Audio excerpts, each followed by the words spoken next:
Hi, good morning. Once again, we are back. Hallo, guten Morgen, wir sind wieder da. Now look what Paul continues to teach us here. Schau, was Paulus uns hier weiter lehrt. He was a perfect example even in his death. Er war ein perfektes Beispiel sogar in seinem Tod. A criminal's death by crucifixion. Dem Tod eines Verbrechers durch Kreuzigung. Now, how was Jesus a perfect example even in his death? Wie war Jesus sogar in seinem Tod ein perfektes Beispiel? You have to remember, Paul is still talking about the same thing. He has not yet changed the subject. Du musst bedenken, dass Paulus immer noch über das Gleiche spricht. Er hat nicht das Thema gewechselt. So what is the subject that he's talking about? Über welches Thema spricht er denn? He's talking about obedience. Er redet über Gehorsam. Look, I've met a lot of people who are willing to be obedient until it costs them something. Ich habe viele Leute getroffen, die so lange bereit waren, gehorsam zu sein, bis es sie etwas kostete. Jesus was not only obedient when it wasn't a too high price to pay. Jesus war nicht nur gehorsam, wenn der Preis dafür nicht zu hoch war. The Bible says here that in his obedience he was the perfect example even when it came to the place of death. Die Bibel sagt hier, dass er ein perfektes Beispiel für Gehorsam war, selbst als es um den Tod ging. So the question that I have for you today and that I have for myself today Die Frage, die ich dir und mir heute stelle, is a very, very simple question. ist ganz einfach. How far does your obedience reach? Wie weit geht dein Gehorsam? Does your obedience go beyond sacrifice? Geht dein Gehorsam über Opfer hinaus? If it's not too much sacrifice, I'm really, really happy to be obedient. Also, wenn ich nicht zu viel dafür aufgeben muss, bin ich sehr gerne bereit, gehorsam zu sein. But once it costs me everything, no. Aber sobald es mich alles kostet, nein. You know, I've known people who are obedient until it's, as we say in English, until it gets to the nitty-gritty. Ich traf Menschen, die gehorsam waren, bis es dann ans Eingemachte ging. You know, and you have to take Jesus as an example. Obedience is a thing that we go all the way to the end. Du musst dir Jesus als Vorbild nehmen. Gehorsam muss durchgängig sein bis zum Schluss. So I want to be the son of God that does never say obedience is a conditional obedience. Ich möchte also niemals ein Sohn Gottes sein, der sagt, dass Gehorsam an Bedingungen geknüpft ist. I want to live unconditional obedience. Ich möchte in bedingungslosem Gehorsam leben. So whatever it costs is whatever it costs. Koste es, was es wolle. And Jesus not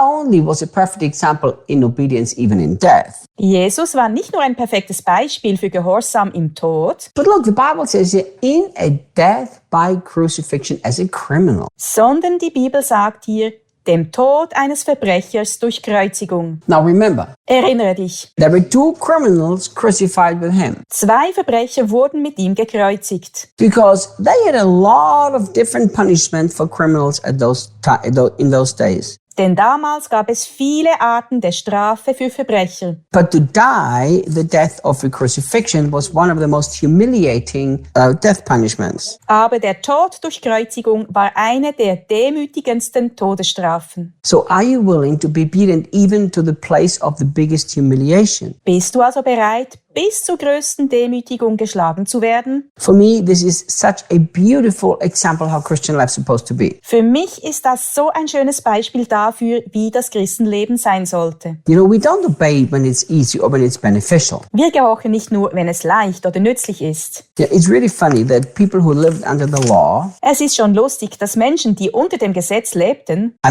mean modern Christian today, ich meine moderne Christen heutzutage, you know, they gave 10% happily the whole of their life. sie haben ihr ganzes Leben fröhlich den Zehnten gegeben. And why did they give it? Warum haben sie ihn gegeben? Well, they gave it out of obedience because they were told they have to do it. Sie gaben ihn aus Gehorsam, weil ihnen gesagt wurde, dass sie es müssen. But if you really study carefully their lives, Aber wenn du dir ihr Leben genauer anschaust, and I've done it because I've talked to many people, was ich tat, da ich mit vielen gesprochen habe, here is what you will find out. dann findest du heraus, They either obey because they're motivated by fear, dass sie entweder gehorchen, weil sie von Angst angetrieben werden, or they obey because they want a big financial blessing. oder sie gehorchen, weil sie einen großen finanziellen Segen wollen. What kind of obedience is that? Was für Gehorsam ist das denn? You see, Jesus' obedience was to the absolute extreme. Der Gehorsam Jesu ging bis zum Äußersten. It was not anymore so that he could just get something out of it.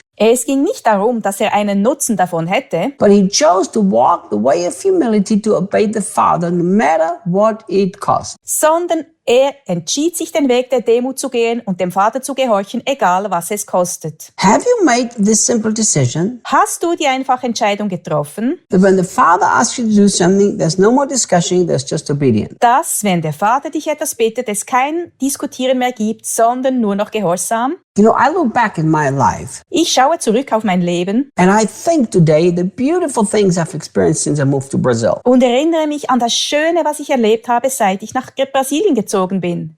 How many children we could impact and save.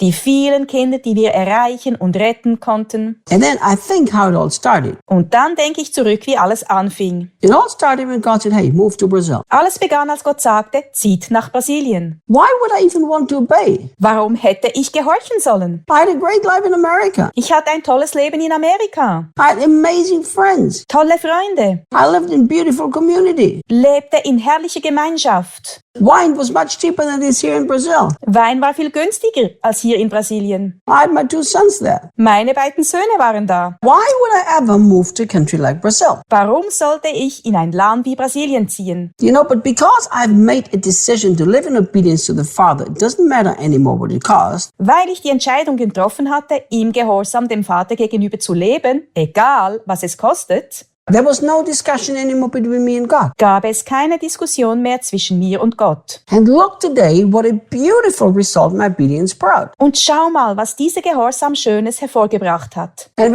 when I was laying on the floor of a conference where I just preached, Als ich am Boden lag, bei einer Konferenz, auf der ich gerade predigte, my whole conversation with God started with him asking me this question. begann mein Gespräch mit Gott mit dieser Frage. He said, Reinhard, when you were a boy, you told me Er sagte, Reinhard, als du Kind warst, hast du mir gesagt, you would always do everything I ask you, no matter what it costs. dass du immer alles tun wirst, worum ich dich bitte, egal was es kostet. And he said, does that still count today? Gilt das heute noch?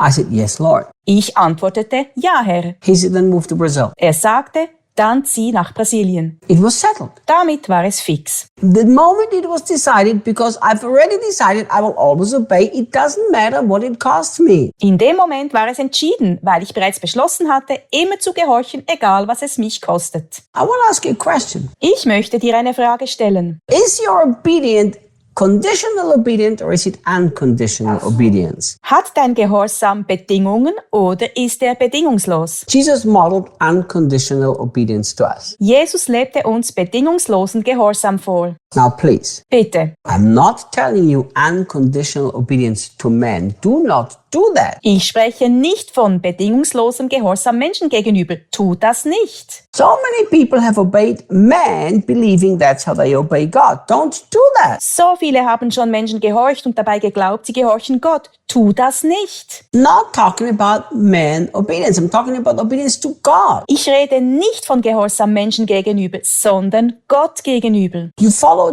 Jesus. You make him your example and him your model. Du folgst Jesus, nimmst dir ihn als Beispiel und zum Vorbild. Then your life will be incredible. Dann ist dein Leben großartig. And you will bring much fruit. Und du bringst viel Frucht. See you tomorrow. Bis morgen.